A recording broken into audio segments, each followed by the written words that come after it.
des millions de dettes, des bâtiments abandonnés et des émeutes meurtrières. Dans cette vidéo, je vais vous expliquer comment Détroit est passé d'une ville à plus de 2 millions d'habitants, qu'on surnommait même Motor City, à une ville détruite par la pauvreté et les dettes. En 1701, Détroit était une ville française menée par Antoine de la Motte Cadillac, mais en 1760, les Britanniques s'emparent de la ville. La ville ne sera cédée aux États-Unis qu'en 1796. D'ailleurs, les drapeaux de la ville est divisé en 4 pour chaque nation l'ayant occupé. La France avec les fleurs de lys, l'Angleterre pour les lions et les États-Unis avec les étoiles et les bandes blanches et rouges. Détroit fait partie de l'État du Michigan aux États-Unis. Le XXe siècle était le siècle de l'essor économique pour Détroit, qui devient le berceau de l'industrie automobile américaine. C'est à Dearborn, une banlieue de la ville de Détroit, que le célèbre Henry Ford créera le premier modèle de Ford Motor Company, dont la production démarra en 1908 à Détroit. Grâce à cela, Détroit est rapidement devenue la 4e ville la plus peuplée des États-Unis. Cette augmentation de la population a permis la création de nombreux commerces et le développement d'activités économiques, ce qui a permis aux revenus fiscaux de la ville d'augmenter. La municipalité a donc investi dans de grands projets coûteux pour le développement de la ville. Le déclin de Détroit désigne une période de déclin économique, industriel et démographique. En 1913, une crise mondiale des prix du pétrole débute. On appelle ça le choc pétrolier causé par la guerre du Kippour, ce qui affecte lourdement Détroit car c'était le berceau de l'industrie automobile en Amérique. Le taux de chômage était à ce moment-là de 16%, soit le triple de la moyenne mondiale. Par la suite, en 1973, de nombreuses émeutes ont éclaté causées par la division entre les Noirs et les Blancs. Les émeutes ont fait en tout 43 morts et 167 blessés. D'ailleurs, il y a eu un film qui se nomme Détroit et qui parle de ces émeutes meurtrières. Donc les problèmes économiques ont tendance à renforcer les problèmes sociaux, ce qui fait fuir les investisseurs. Bref, c'est une sorte de cercle vicieux. En 2008, la ville est frappée de plein fouet par la crise. En 2013, la ville est même obligée de se déclarer en faillite, ce qui en fait la faillite la plus importante de l'histoire des États-Unis. Cette difficulté, on peut les deviner simplement en se baladant dans la ville. Quand on sort du quartier des affaires, on tombe très rapidement sur des maisons abandonnées ou mal en point. Toutes ces difficultés ont donné à Détroit une dette de 18 milliards d'euros, soit le double de la dette de Paris.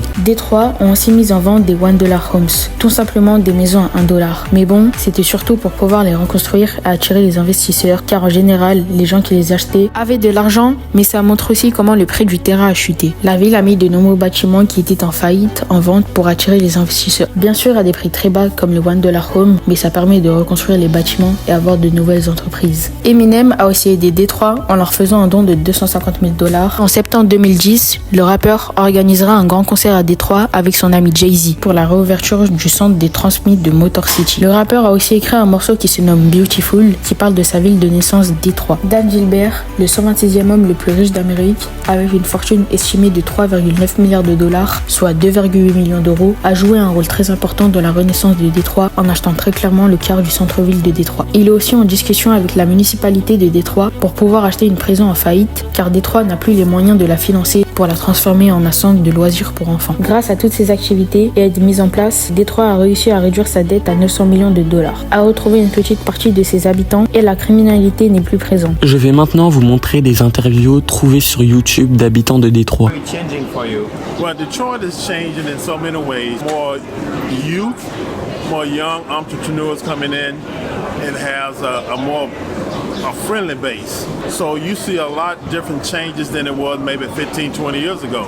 So now what you see in Detroit is just a great place to be, a great place to visit. There's so much things to do, so many restaurants, so much food. It's hip, it's groovy. It is just a great place to live, to be, and to play in. Detroit is an awesome place to be. We have a lot of things going on here in the city. We have the NFL draft coming here.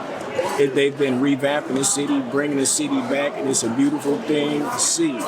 Crime is down. People are very safe here. It's not what media likes to make you believe. It's a great time to be in Detroit. I wouldn't want to live nowhere else.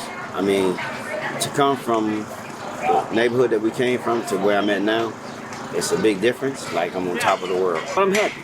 You know, I sleep with my door open. You know, I don't worry about nobody stealing my car, like breaking in a house, none of that kind of stuff. So I think I'm living good. You know, I'm loving it. You know, 6 years ago, it was very dangerous. But now, it's more alive. It's more beautiful. It's downtown and it's spreading like a virus. everything is getting better, you know? Yeah. La ville de Détroit a été dans le XXe siècle une grosse source à revenus, mais a été frappée par de nombreuses crises et émeutes, ce qui l'a fait tomber en faillite. Mais depuis 2013, la ville de Détroit est en train de renaître de ses cendres et on lui souhaite le meilleur possible à la ville comme à ses habitants.